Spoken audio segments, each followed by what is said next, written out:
I'm Jenny Bradley with Triangle Smart Divorce, one of the boutique divorce law firms here in the Research Triangle area. And just meeting with Nina today, who's a realtor in the area, to find out where our lives intersect for our respective clients. So, Nina, you want to tell us a little bit about you and what you do? Yes, I am a realtor here in the Triangle area. I have my own firm, Cary Area Real Estate, brokered by EXP, and I really just enjoy educating and helping the clients. So for me, an educated client is really going to be the best one going forward because if they feel empowered to make the decisions, the better it will be going forward. So less regrets. That's great. And that's part of what Triangle Smart Divorce is about too. We like people who want to make plans, understand that plans may have to change and maybe sometimes you have to pivot, but that preparation is all about the planning. So I think that's why our two teams got us together is because we both Yes. like educated people who have options in front of them. So speaking about options, we're hearing from a lot of our clients anyway, going through a divorce, that they are what we call loan locked, that they are in a wonderful loan right now with a very low interest rate. And we lawyers tell them, you got to get your spouse off this mortgage. They've got to be able to go buy another house. We've got to do this. And they're having problems in this market, in this climate we find ourselves in, Yeah. with being able to find anything close to the same as to what they have now. Um, have you been having that experience too with folks? Yes. And one of the lenders that I work with also has a HELOC program, right? So having a secondary mortgage where they don't necessarily have to refinance and they can keep the existing rate. So there are ways around having to fully refinance and get stuck with the big rate that's out there now. The person who is, having to do that refinance is really going to be sad after they see the payments before and after. So it's been a challenge, but understanding that there is that other option for the refinance instead of refinance to do the HELOC will really help them just get out of that mindset that refinance is the only way. Yeah, I talked to one of the lenders we work with too, and he didn't mention that, but what he mentioned to me was there are a lot of lenders now being more flexible about allowing assumptions of the original mortgage. So maybe the mortgage was in both people's name, and the lender is saying, well, we'll let the other spouse come off and we'll let you just assume this in your individual name. And that was a relief to me because that was not something available when I started practicing law in the late 90s. Banks were Mhm. not letting people off loans at all. And it is not something that we see very often. So we're seeing a little bit more of it now, but not that much. Yeah. And the Yeah. second thing he said to me, which I did not even know, so I was this many days old when I learned this last week. Um, because what I'm hearing from clients is if I can't get off that mortgage, the new bank for the new house I'm trying to buy is going to use that against me in my debt ratio analysis. And I'm not ever going to be able to buy another house if I don't come off that mortgage. And he says, no, that's actually not true, Jenny. If their deal is papered, if they have a court order, if they have a separation agreement that says spouse A is going to pay that mortgage and indemnify and hold the other harmless, and that's fancy legal words, but basically says they're going to pay it and they're going to take care of all the responsibility for it. If they have legal paperwork that says that, then the new mortgage company that's looking to help spouse B get a new mortgage doesn't have to consider that existing mortgage, even if they're still on it. Correct. And the other thing that they really should have in place is a free trader agreement so that they are able to go and purchase that and not have the other spouse have any marital interest in it. So getting with, I always say that there's three essential people, right, during this, starting with your divorce lawyers and making sure that they are guiding you the entire way. Getting with your lender who's giving you some of these options and these other things. And also the team is then the real estate agent with the real estate attorney who are able to play into all of this because as you said it can get very complicated and having that free trader agreement from the beginning, understanding what is in the separation agreement is going to be critical. Yeah, I like that. That's like we call a three-legged stool around here, right? All three of us hold it up, and if any one of us goes away, the whole deal is likely to collapse. So I Mhm. like how you said that. I think it's important for folks to know, though, just having a free trader agreement alone probably isn't going to help you because you still have the other house, you still have the mortgage agreement, and you have Correct. other things. Um, and that's a legal phrase too, just so for folks out here who may not even know what we're talking about. Basically, that is an agreement that both spouses would sign that says that they can buy and sell real estate as if they're unmarried people. And that not only gets rid of the property claims in divorce as it relates to the new piece of property, but also those inheritance rights that we have as a spouse.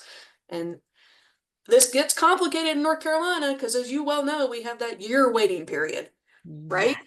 And so people get all their stuff resolved and they got to wait around to get divorced and they want to be able to move on with their lives and Yes. get in a new place or whatnot. And because we don't have a final divorce yet, they have to have a free trader agreement. And so we are now advising people of that. If you think you're going to be buying a house at all, or it's even on your radar, let's do the separation agreement. Let's do the free trader agreement at the same time Hmm. so that we don't have to go hunt somebody down later and find a signature on a free trader. Don't call me the day before you're putting an offer on the house and tell me you need a free trader agreement. They think it's so quick and it really is not. And that's part of this is making sure you're, like you said, if you even think it's a possibility, let's get this done at the beginning. Yeah, because like you know, just getting signatures on things is a pain in the butt. And you know Yes. this too in North Carolina. There's a lot of things that they don't accept electronic signatures on. No, wet And this would be signatures one of only. them. It's got to be what we call a wet signature and done in the presence of a notary. And that's not so easy to do with DocuSign. Or even to get both parties to agree on a time to do it together. All of those things, or even getting both of them to agree that they'll sign it. Because maybe Yes. 6 months after separation, Yeah. something's happened. The other side doesn't like you as much anymore. Yeah. And they're like, no, I'm not going to sign that. If I can't have a house, you can't have a house, you know? And so we see some of that emotion come into play too, unfortunately. Well, what about situations when folks are trying to decide, can we keep this house? Should we keep this house? Should we sell it and divide our proceeds? Like, what you're talking about education and preparation, what would you say people need to be thinking about and educating themselves about there?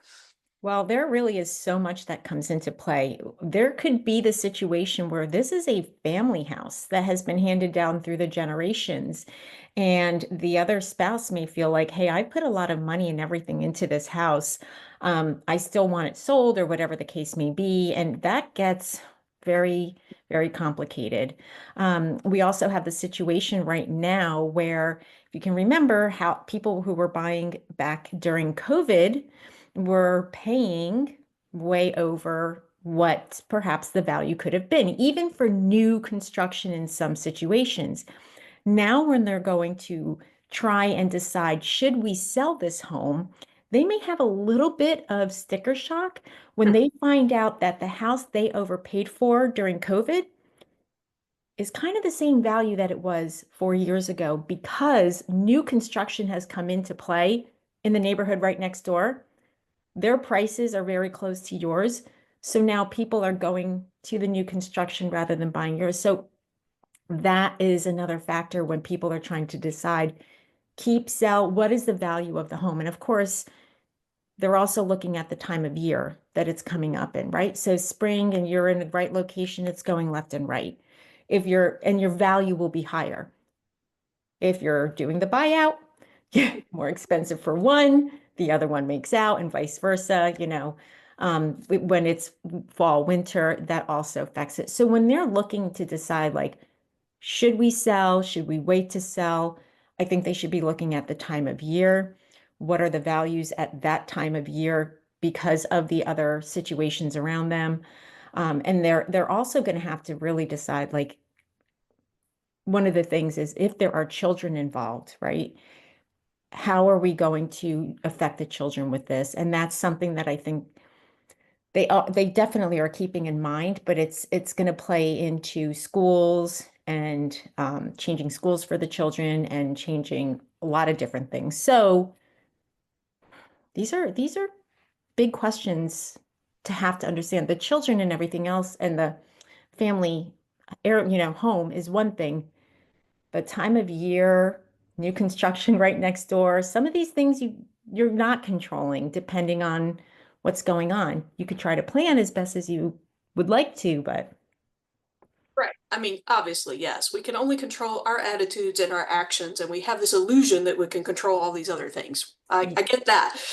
You said a couple of things there I wanted to follow up on if I can refresh my memory about them. So I may have to ask you to repeat something. But um, what I first took away from this was they need to get with a realtor about evaluating these options. I think too many times for us anyway, the client just comes to us and they say, we think we want to sell the house. We don't think we can afford to keep the house, and we want to sell the house, and we're just going to divide the proceeds. Bada bing, bada boom, done deal. And we're pushing back and saying, well, is that the right decision right now? You hmm know, and a lot of things factor into that, right? Two households are not as cheap as one household, and this couple really wants to be separating, and they're not going to separate until the house is sold. So that's pushing it. But the hmm other thing that's pushing it is maybe they did overextend themselves on a house, and now they've realized they've overextended themselves on a house, and they're trying to get out of that situation. And then when we get our deal done on our end, then they go see a realtor. And the yeah. realtor says, guess what, folks? You thought you were going to have this amount of equity, and we're going to be lucky if we can get you within $40,000 of that. And they have exactly what you said, sticker shock. So, when should a person who is maybe even considering separating, maybe they're not even made that final decision yet, when in this decision making process of, am I separating or not? Are we selling the house or not? What are we going to do about it? What are we going to do about housing, etc.? When should a realtor come into play with a person who likes to plan and have options? I will be very honest, as early as possible, but I think some of this has to do with how amicable it's going to be. Um, when somebody agrees that, okay, we're going to go down the path of selling or not selling, bringing in the realtor, even if somebody is not in the situation of divorcing, I love it when somebody tells me, I'm a year out from selling. Nina, what should we do? So when I'm looking at that, could just be any situation, especially now we're talking about a year separation before the divorce, or maybe like you said, you have to sell it before separation. Get in there as quickly as you can. We're thinking of separating, divorcing. We should find out, do we want to sell? Will one stay? Will we sell once we're divorced? Get that plan together. But as you said, understanding the value will really make a difference because maybe they both want to. Now, perhaps they bought a long time ago and they can make a killing on the house right now. They're both like, cash out, and we're going to go our separate ways. So that could be an option as well. Yeah, I mean, for those people that bought a long time ago and don't have a mortgage, somewhat of a completely different Oh, analysis yeah. than most of the folks we're seeing anyway. Yeah. Um, a thing you said there that I wanted to pick up the thread on too was you don't have to have made up your mind that separation is the way you're going. This is something that folks who think they may want to relocate, or maybe they want to downsize or they want to upsize. This is something that, you don't need to wake up one morning and go, I'm going to sell my house. Let's see what we can do. If you're trying to have as many options in front of you as possible. Um, this surprises clients when we tell them this, that realtors are willing to work with them to help them make the decision whether Oh, to yeah. sell. They think if I go see a realtor, that means I've committed to selling the house. So is that just myth and something they have in their head? I will say it depends on, I'm not going to lie, like which realtor they're going to speak to, right? So if Fair. this is a realtor whose job is to constantly make numbers and that sort of thing, they may be educating them in the way of selling the home, right? I'm a straight talker with my clients. I kind of warn them, you're going to get the truth no matter you like it or not. And even when they're going to purchase a home, I will often tell people, as I did today, back out of this. This is not the house for you. And the same thing when it comes to this might not be the time to sell. Let's wait until now. Let's analyze the entire neighborhood, everything that's going on, just to see what the true value is right now versus another time of year, all of this. So Yeah, it gets big and complicated with that. It does quick, and that's it's funny you mentioned that bias that some realtors would have because I say the same bias exists. Just being candid, because truth is one of our core values here at Triangle Smart Divorce too. We'll tell you how it is. You might not like it, but you deserve to know the truth, and we are going to tell it to you. Of course, it's going to be our truth, right? And how we see the world. So you've got to take that for what that is. But there are plenty of lawyers out there who are like, yes, you should get divorced. And one of the first things we do in the consults is try to tell folks, like, is that the right path for you? Or if you just had some communication breakdown and we can save this thing before we go somewhere else. So I Exactly. know exactly what you mean about people having biases and steering you in certain directions. So that's something to be mindful for, and good to know that there are, I'm not going to use honest because I think everybody's trying to do their best to be honest, but I think there are some people that are not able to separate maybe their agenda from the client's agenda. Yeah. And that's just how all industries are, quite frankly. I mean, I think the car repair guys like that sometimes too. So it's not just a knock on us professionals here, it's everybody. Everybody brings to the table their own Yeah. biases and their motivations. And if you want to really help people, you got to separate that and see that you're doing a service for them, not to them. Well, and to your point with that, one of the things that I often have to do when we do sit down and they have decided to sell is we may get into discussions, we'll say, as to how much work should be done in the house in order to prepare it to sell. I don't want to invest anything, but investing will help us. But I'm not putting in another dime. So I often have to get everybody to sit down, have a real heart to heart where I'm looking in everybody's eyes and saying, the common goal is to net the most amount of money on this sale so you both get enough money to walk away with. And once they hear this and agree to this, they become more agreeable to the idea of, yes, painting will help us because there's crayons on the wall, or, the carpet's dirty from spills or whatever the case may be. We should replace it. It's often one will want to do more than the other will want to do, getting them back on the same page of there's a common goal. The goal is to net the most. And the way to do it is like this. And please trust me because I have the record to show you what happens when it doesn't get done and what happens when it does get done. And then they start to come around. It might take a few days, but they eventually come around most times. That is super easy to do when the couple has said we're going to divide the proceeds 50-50. Correct. We know, and we have seen, and I'm sure you've seen, there have been couples who have not went the route of dividing the proceeds 50-50. So how do you work within that dynamic? There is still the goal, though, of trying to net the most, even if it's not 50-50, Yeah, even if because you want your 25% to be a bigger number. yes, exactly. And unfortunately, I can't be the one to help you decide as they argue over this. Like, I've put more money into this house over the years. It was my money, whatever the case may be, for them to decide how the percentage is going to work out.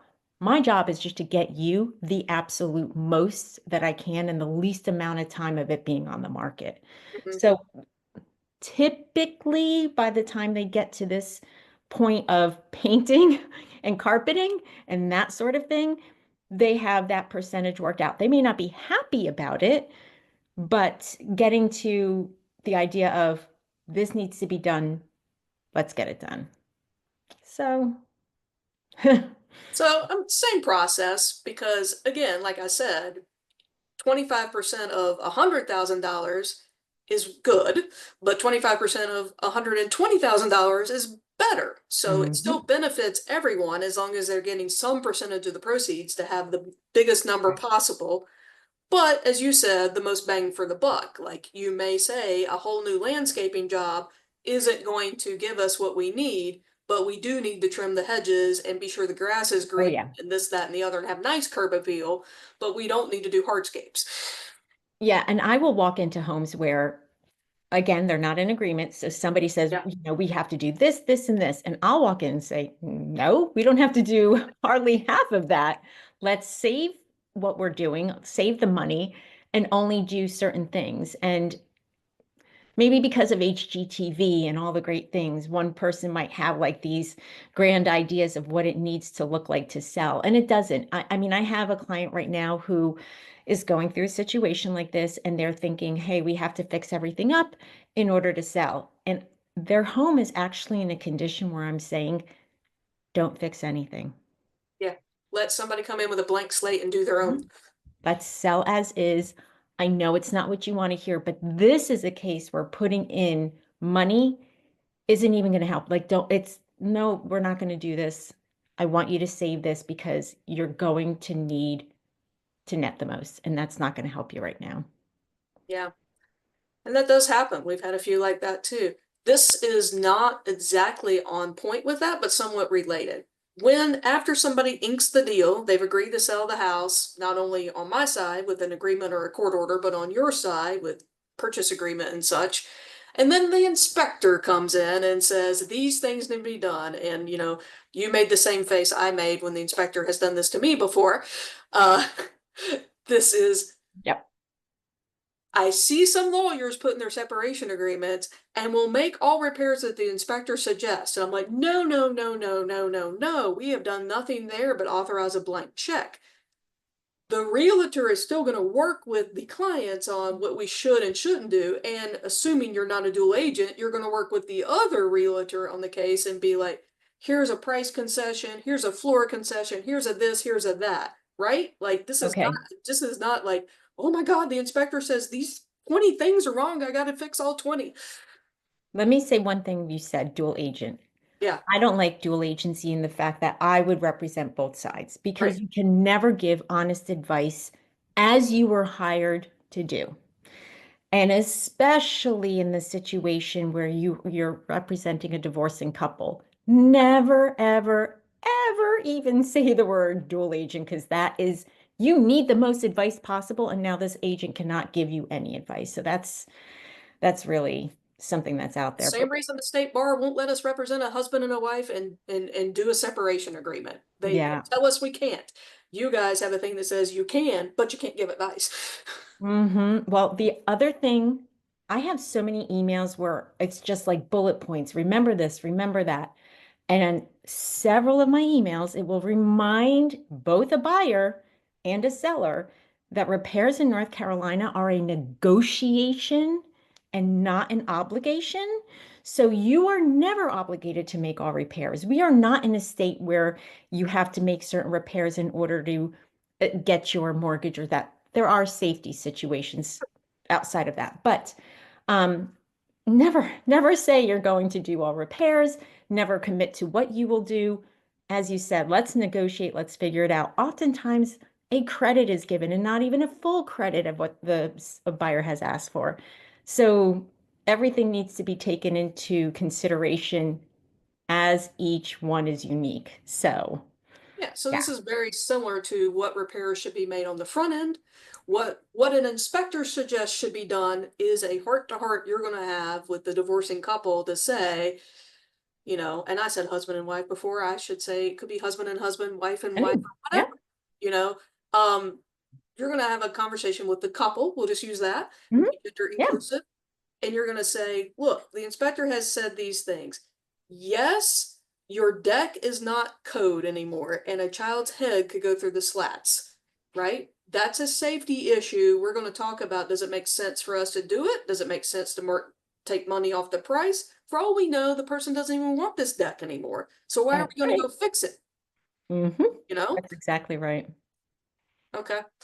Um, So again, having a good realtor that you can trust is critical on all this stuff. And, we see people all the time not even be able to agree on a realtor, right? And so we do this archaic thing called, well, let's put three names in a hat and draw one out, and there you go.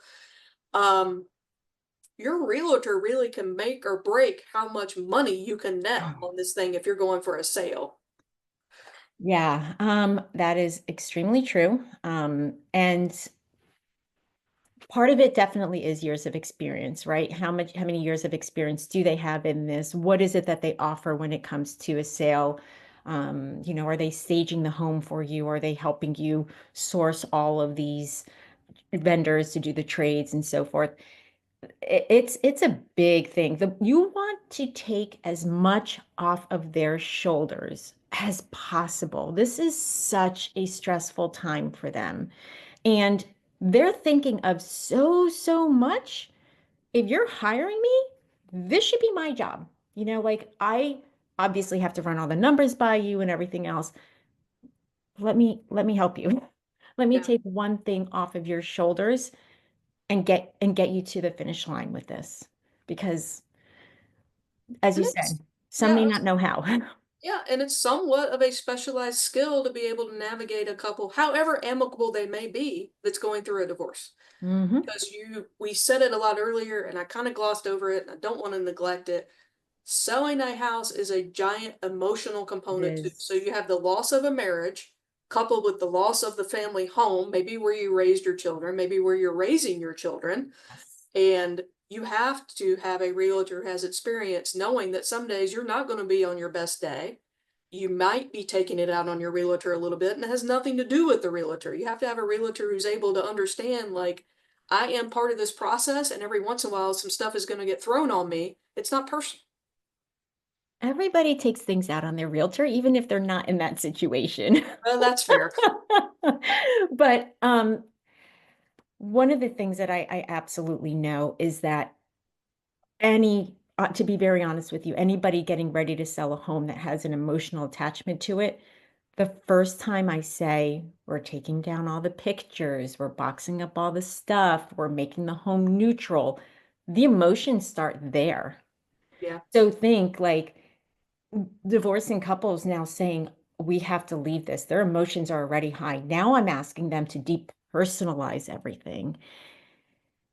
It's almost like a step for them, not to make it easier, but they're starting to say, okay, I'm moving on. And often that's what it is. When people put things in boxes, emotions are still high, but now they're removing themselves literally from the walls, boxing it up and getting ready to go to that next place.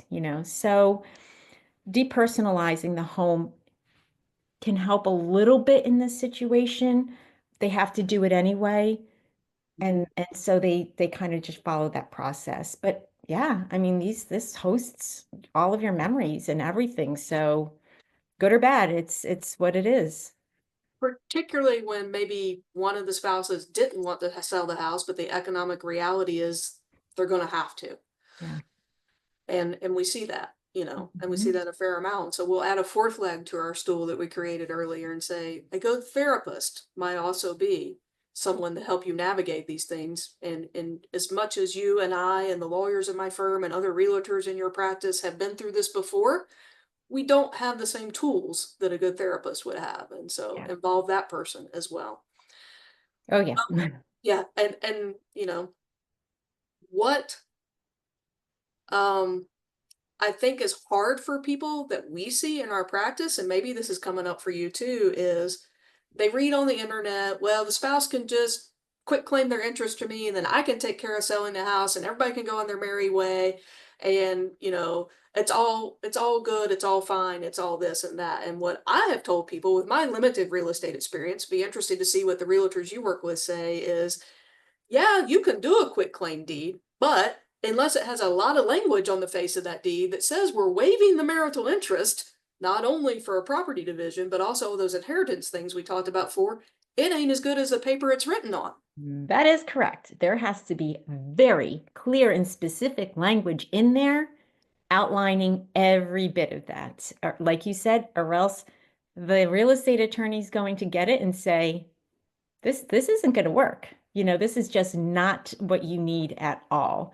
So, and still, even in this situation, that person is very likely going to want money for this situation. Right. Quick claim with nothing back is doesn't often happen. Saying I'm walking away, I'm done, keep whatever it is. It's not typically the case. Not typically. I think our section is something like 7 sentences long about all the other claims you're releasing and all of these other things. And we've seen these deeds come in. And people don't know this, and they're not lawyers and they're not real estate agents, but there's a thing called legal title, which is whose name's on the face of the title. Mm-hmm. And there's this thing called equitable title, which is about who has a claim to an interest in the property. And a quitclaim deed only deals with legal title unless you have all this other waivers and disclaimers and language in it that takes care of the equitable title.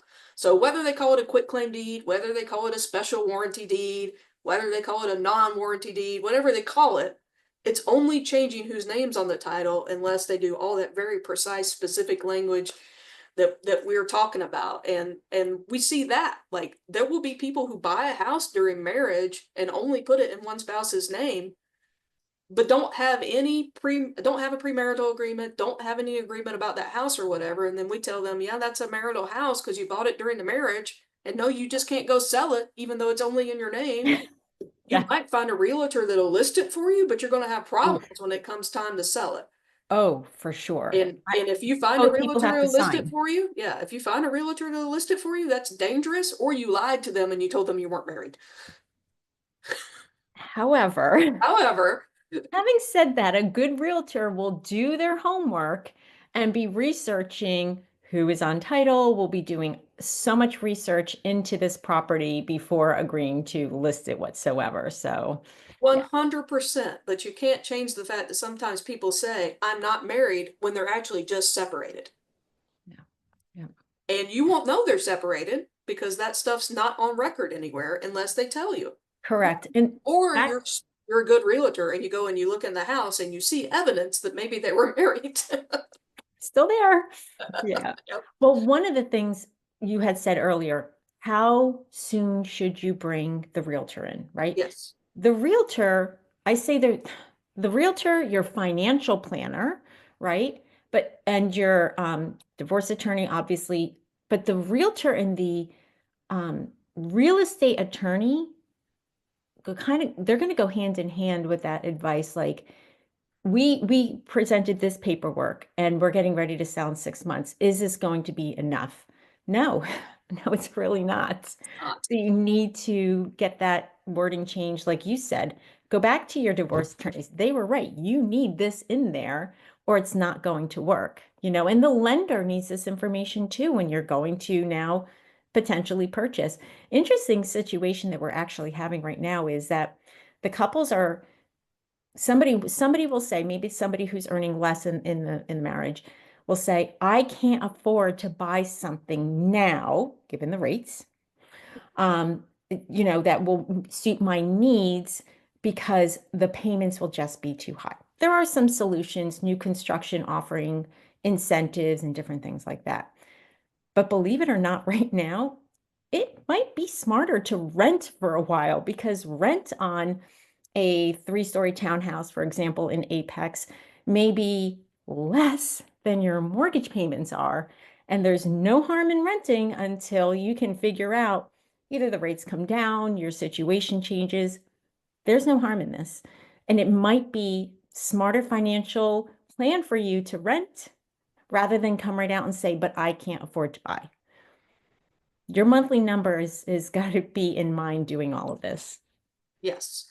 And as we were talking about smart people who like to plan, it still amazes me how many people don't know where they spend their money, how much money they have to spend, and no idea about what homeownership actually costs. Mhm. And so a good realtor like yourself can sit down with them and go, yeah, this is going to be likely your mortgage payment, but HOA, that's easy. Okay. We can all talk about association dues.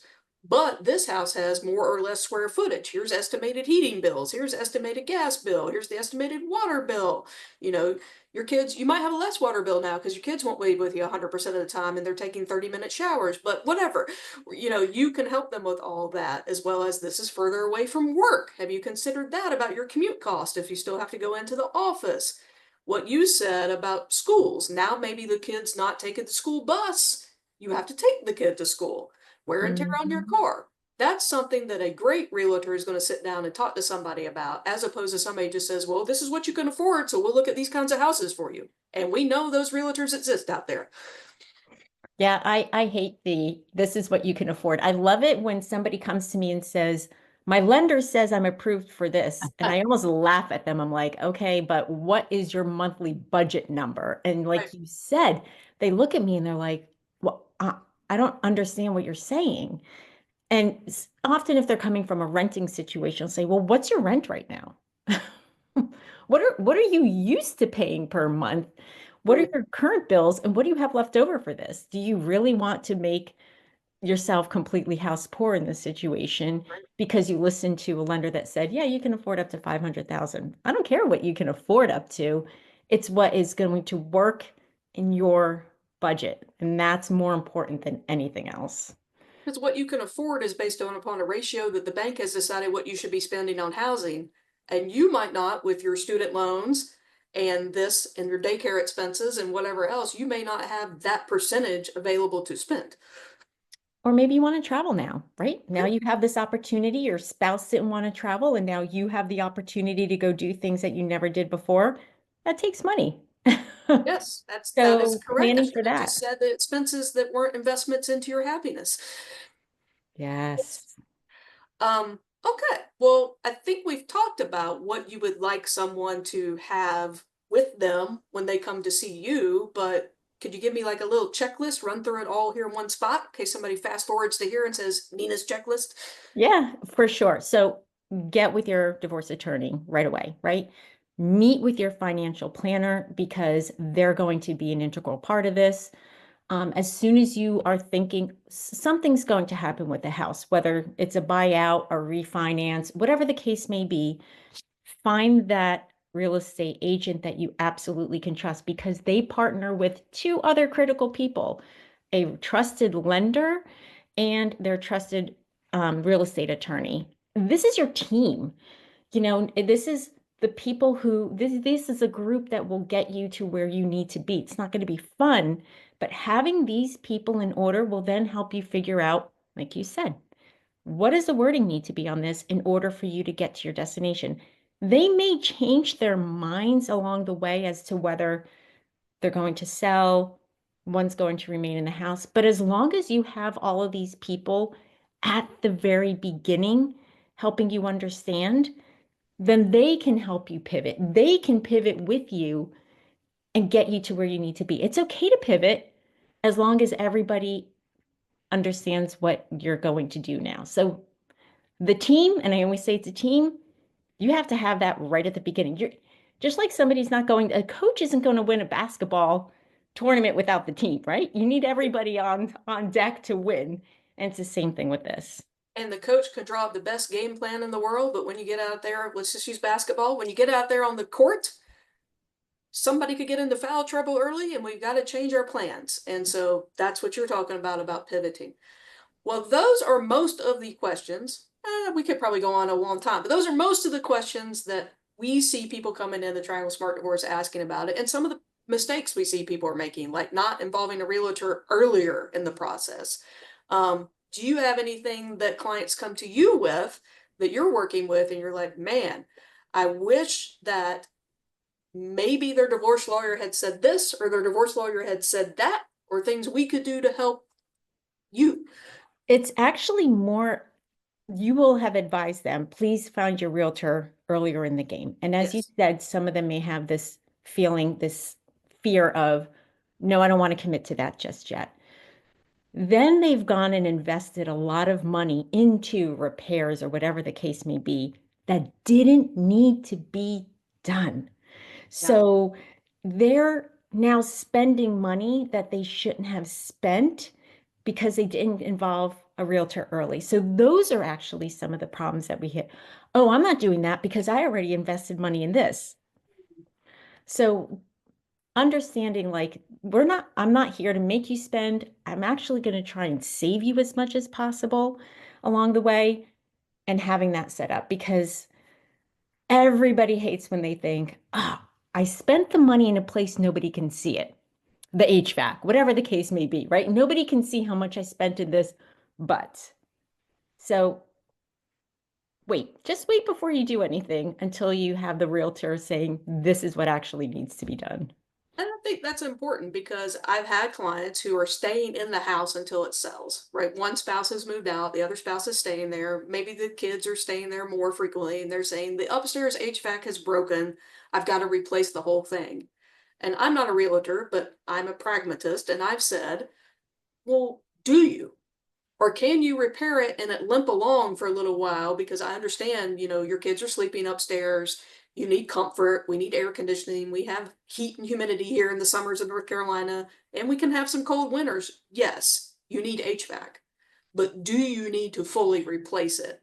Oh, I say that all the time. And yeah, and that's something that people look at me like I have three heads about, and it surprises me because it just surprises me. And I think there are some HVAC people out there too who would say, Very true. replace, replace, replace, replace, and I can get you this deal and save you this money, and you're going to constantly be fixing. And this is a problem folks have is they don't know who to trust and where to go to.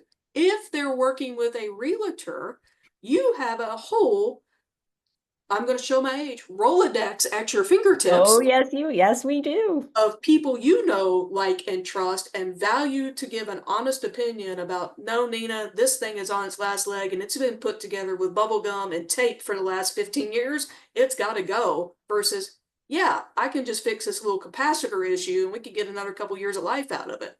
So back to the Rolodex, it Yeah, should be very thin because of the fact that I have already gone out and found the ones who are not salespeople. there you go. I don't like working with salespeople as vendors. I want to work with, like, for example, the person who I work with for crawl spaces, the best in the world. And he is not at all a salesperson. He comes in and somebody else may have told you, seal the whole thing, get it done, dehumidifier. And he comes in and is like, really? All you need is a really thick vapor barrier, and that will get you to where you need to be. So I have already done the homework to figure out who I trust and don't trust, who's a salesperson versus they're going to give it to you straight and they're going to try and help you the best. So as you said, the Rolodex should be really thin. I don't want a lot of vendors. I want the Right. best. You want one or two vendors for every area you need because if they're really good, they might be backed up and you need it done yesterday. Oh, is that not the case? But sometimes you got to be willing to wait, and you'll bring in a portable air conditioner for the family until they can get the good guy in there who's going to look at everything. Yeah, Because you are absolutely. an all service individual who cares about not just maximizing the price, but also taking things, as you said, off people's plate and putting them on your shoulders. Yeah, I mean, that's when people come to me that they ask like, all right, so who would I use? Who would I use? I get that the most. Who can I use for? Nina, do you have a name for? Mhm. Yes, let me help you with this. I'm glad you asked me. I'll have people say, "Oh, I called so and so to do, whatever the work may be." And I'm like, "Well, what? Why didn't you ask me first?" I'm happy to share the name that I trust with you if you wanted extra, getting quotes and that sort of thing. So All yeah. right. So, for everybody going through a separation or a divorce, my advice from the divorce lawyer perspective is as you're negotiating your deal, get that free trader agreement. Oh yeah. Ask your lawyer for it. They should be asking you about it, but if they're not, ask about it because you're going to make Nina's job a lot easier if you have to buy or sell before you're actually divorced. Yeah, that free trade agreement. Some people are like, what is that from the very Mhm. beginning? That's going to be your ticket to not freedom, but ease during the transaction. That's going to make life a lot easier. Yeah. And the other piece of advice for clients, I would say, and not clients, just people watching this video out there on the internet or wherever it may be lurking, um, be sure that you are consulting with a realtor before you make up your mind as to whether you have to buy or sell or can buy the other out or not. Go there before you go to the lender. Yeah. Yeah. Start there and figure out like what is the full picture here. Yeah. So, Yeah. Well, anything that comes across your plate that we haven't talked about that you'd like to pick a divorce lawyer's brain about? no, I think we've really covered everything. We went from one part to the other, so that's really good. I feel like we really covered everything. Okay. Well, I can't think of anything else for you now. I'm jealous of this little thin one piece of paper Rolodex you have, but maybe we'll get some access to that. Yeah, that's right. All right. Well, thank you, Nina. I appreciate your time today. Thank you so much. I appreciate it as well. All right. Bye. Bye.